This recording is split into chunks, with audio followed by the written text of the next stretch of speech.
Hi, my name is Amar Skinner. For those of you who don't know me, I'm appearing to you today from the Certified Development Coaching Group LLC Studios. I met with you at Freetown concerning the Felony Reform Conference. Today I'm going to actually speak with you in some details concerning some of the content in the manuals that would be released at this conference in order to reform the thinking of people whose actually thoughts are in need of being constructed into a more orderly fashion so that they can produce and pretty much carry on in life in a more productive manner instead of constantly falling victim to recidivism and the mass incarceration. This is my editor, Miss Alicia, who's sitting with me today, and I would like to give her a second to introduce herself personally to the world. Hi, my name is Alicia Myrick. I am a teacher at a juvenile detention center where I've been for 12 years. And my undergrad is from Norfolk State in English, and I have a master's in higher education. I'm just glad to be aboard with this project. It's truly been inspiring to me. Yeah, very, very sharp, smart, intellectual person. Also very passionate about what she do when she brings something to the table, as far as trying to make sure that the world gets a product that's able to actually reform and not just something to be a boring read or something that you're going to read that's not practical and able to be applied. So she's really helped me a lot with the content and actually bringing this these projects forward in order to actually provide a solution for things that's really needing to be resolved in our society to make society a lot more safer. And based on what you've read in the first manual that we actually finished on yesterday in totality, this first manual is called My School is Called Life. Life appears on this manual as an acronym meaning living in future enthusiasm. Based on that content, how do you view that content being able to actually help inspire someone to take a more rational decision? Okay.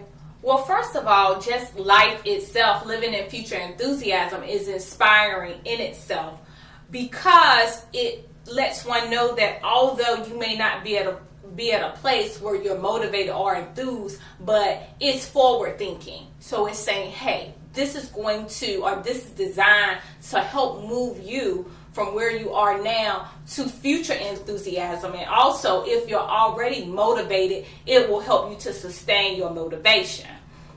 Being that it's just not a self-help book, that is a workbook. As participants move through the material, they will have to think and reflect on self. And in doing that, they're not only reading, but they're doing some introspection, some reflection, and forward thinking and building on their self. So if they're in a place where they're not feeling good about who they are, where they are, it pretty much builds them up, and from there it takes them forward and motivates them.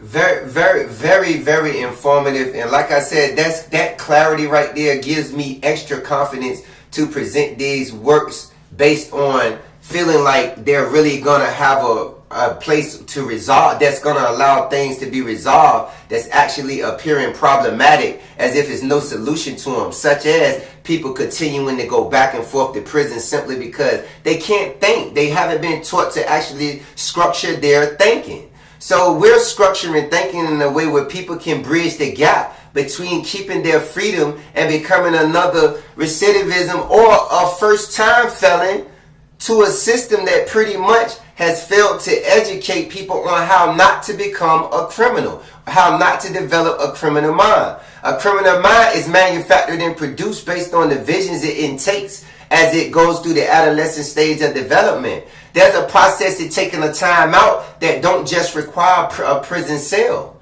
Now this time out sometimes does require a prison cell. But what do we do after the cell when we've letting these people back into society and we're expecting them to be productive? Are we taking a chance at them going right back, putting another family member in danger because of the lack of resources that's provided, that's actual good resolution? And so, like I said, that content that she actually observed and gave clarity to is what gives me the confidence to know that I'm just not coming from a place that's selfish and based on my own perception. Because perception plus recognition is what borns knowledge. You know, I perceive that things is okay with the manual, but to have someone else perceive it and recognize it for what it is and give insight based on the knowledge that's been born to them gives me more confidence to present it to you all in the future.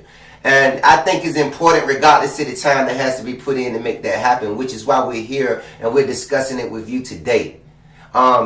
With that being said, do you think that the Felony Reform Conference is actually necessary in America today, being that you work with the juvenile justice system? I would definitely say that the Felony Reform Conference is not just necessary, it's critical. Not only working with juveniles who are incarcerated, but all of us are affected because all of us have individuals, or most of us have individuals who have gone to prison and who are wearing this label as felons, and they need to overcome it. They need to find a way to break free from it. True. They need alternative routes, and sometimes just that being incarcerated over that period of time, they need to be built up and shown other ways in which they can be successful outside of the norm. Sometimes when a door is closed, as you said, other doors are open, but they need to, not to give too much of it away, but even talking about entrepreneurship, seeing themselves outside of being in a box or label is very critical to their forward progress and to cut down on recidivism. Yeah, and like I said, I can't thank her enough. The Certified Development Coaching Group LLC, if you notice that one of the biggest words in that title of that company is group. We're about group. This is not an individual fight. Keeping society safe is the job of the whole entire society. It's not just the job of the Certified Development Coaching Group, even though that's how we approach it as a resolution to the problem.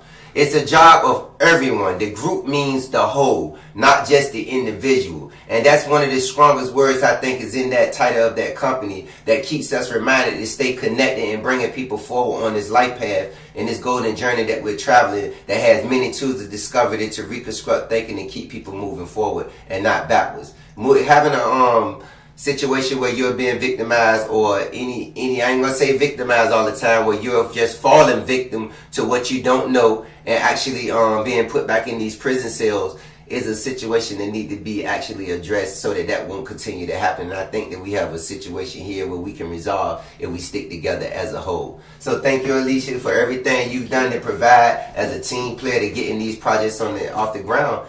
And we'll see you. Hope we see you at the conferences. We're coming nationwide. It's not just in Richmond, Virginia, but we will be in Richmond, Virginia, June 25th, 2016 with this conference. But it's going from Houston to New York and on to the West Coast. This is serious. This is a national issue, and we're going to address it. Thank you.